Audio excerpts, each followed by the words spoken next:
Yes, family, what's cracking, what's popping, what's good, what's blessed? My name is Unique Creation. Welcome to another episode of Unique Sessions. This is a continuation of my Take Time series, and what I'd like to talk to you about today, the title for today's conversation is Take Time to Recover. Take time to recover. I can't stop banging on about this one because it's an ongoing journey for me of just learning things. But at the same time, this whole COVID situation, you could probably see the sign. I don't know if you can see it, but this whole time of COVID, there's actually been a silver lining for me in the terms of because bare things have been cancelled, I haven't been able to do much, and because of that, I had no choice but to find something else to do, which was recover. Everything I've been sharing has been intensified in this whole COVID situation. It's been seriously intensified because I had to sit with myself a lot. And taking time to recover is very important. I don't know if I've ever shared this before on the other episodes, but when you're really tired, pushing yourself around doing all these things, it can really put you in a point where you become susceptible to old vices. It's one thing, yes, it does reduce productivity, but it affects you in many other areas. And when you're tired, you can't think straight. When you're tired, you can't do a lot of things. And it's not just about lack of sleep. I'm talking long-term push.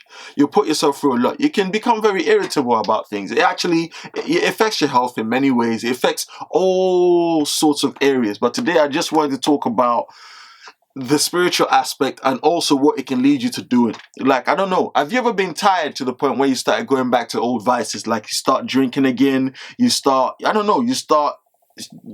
chasing short-term pleasures. You start calling up exes just because you're tired, like because you need comfort. So you start calling up people you know you shouldn't. You start doing things you know you shouldn't.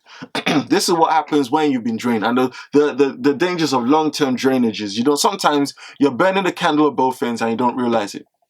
You don't realize it. You're just going. You're on auto drive. So at one point, you get so tired that you get susceptible to things you normally wouldn't be susceptible to because you are drained without realizing it. You're a toad in or a lobster in a slowly heating up like water. You're slowly heating water. It's reaching boiling point. It didn't start that way, but as it goes higher and higher, you didn't realize it, so you die in that boiling pot. I think it's toads. I don't know, something they put in a water and they heat it up slowly, and that thing doesn't realize and dies in it when it's too late. But yeah, that's what happens to us.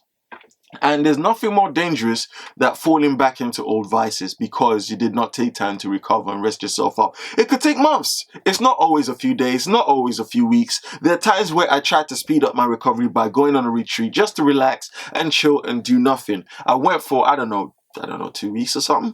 But it wasn't enough. I still came back tired because I needed more time. Sometimes it takes months to recover from something. It's not just from overworking. You could go through something draining. Maybe you lost a family member. Maybe you're having a bad time in your marriage or relationship. Maybe your life has changed big time. Maybe you lost your job. I don't know. There's many things that could happen that may need long-term recovery based on how big the situation is. And the scripture I want to share today is Proverbs 17:22. Of course, it's Proverbs. You know how I feel about Proverbs.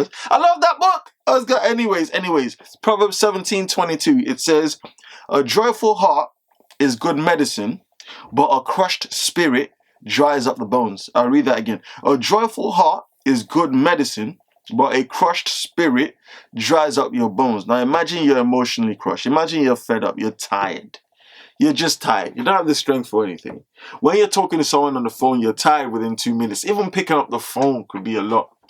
Like, that's what it means when I say a joyful heart is good medicine. When you're in a good place, when you're I don't know if I've ever mentioned this, but it just hit me, so I wanted to share it. Being well rested, like fully rejuvenated, fully energized everywhere. I'm talking your mind, your body, your spirit, your soul. Fully rejuvenated actually makes you happier. It affects the mood. I'll tell you the truth. There was a time where I woke up and the first thought in my head was, I hate everything. I don't hate everything, but at that point, that's how I felt because I was exhausted, man, in every shape or form. The alarm went off. I really didn't like hearing that alarm, and I just decided I hate everything. I didn't like everything. I disliked everything. It didn't make me comfortable at all. I didn't want to do anything. I didn't want to go anywhere, and that's because I was exhausted. Being tired affects your feelings, and because of that, you start seeking short-term pleasures. trying to find things to make yourself feel better. Whether, well, for me, whether it is girls, whether it is alcohol, whether it could be anything.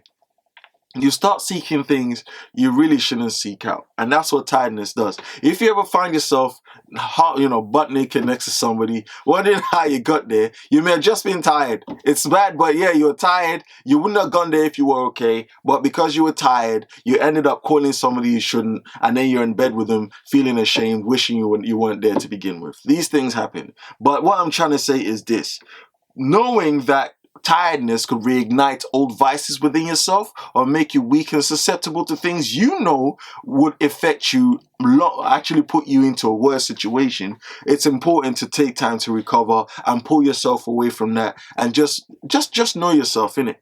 Just know you're limiting things. The fact, no matter how important something is, if you know that being to a certain point of fatigue or tiredness or drainage could put you in a worse situation where you know you can't control yourself and you start seeking out those short-term pleasures and old vices, could be damaging. Which leads to the second part. But a crushed spirit dries up the bones. Having a crushed spirit, it's not just being tired, it dries you up. You start trying to see things to rejuvenate yourself. Looking at waters you shouldn't, dirty, muddy waters you shouldn't be drinking because you're now thirsty and blusky because you're tired and fatigued. And you're seeking out those short-term pleasures because you just want something to elevate yourself. But sometimes those short-term pleasures ain't enough. You may actually need to pull yourself away from something for a long time.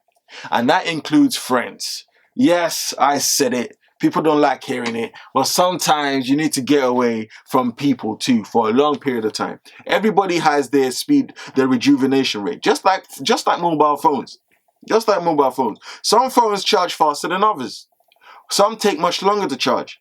And some phones with older batteries, the older you get, you may actually need more rest as you get older. Your body doesn't have the same strength as it does, and so on and so forth. A 50-year-old man will need more time than a 20-year-old person, in most cases. So with that, it's important to know yourself. Like, what do I need to recover? Where do I need to go? How long do I need? Whatever time you need, do it, because you're actually more productive when you're well rested. You're more productive when you're rejuvenated. You can do a lot more. Your brain functions better. Your body's more relaxed. You're in a better mood, which means you're not putting your whole energy with just trying to keep yourself going. That's why it's important to take time to recover. I know sometimes you don't always get the time. I'm not trying to speak, just saying that, oh yeah, you can easily take time to recover, because I know there's responsibilities out there. People have caring responsibilities, whether it's looking after kids, loved ones, family members. Sometimes your parents are elderly and it may be down to you to provide or look after people. I understand that sometimes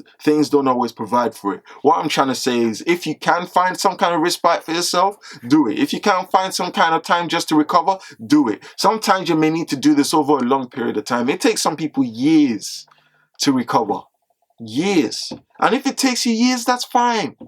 Don't think, sometimes if you're like me thinking you're procrastinating, if you genuinely know you need a long time to recover, do what's right for you. Look, people around you don't always know what's best for you. They may have best intentions. They may get upset that you don't call them all the time, and they may think they're actually helping you by belling your phone off the hook. I understand people care, but sometimes it's not always bad to be selfish.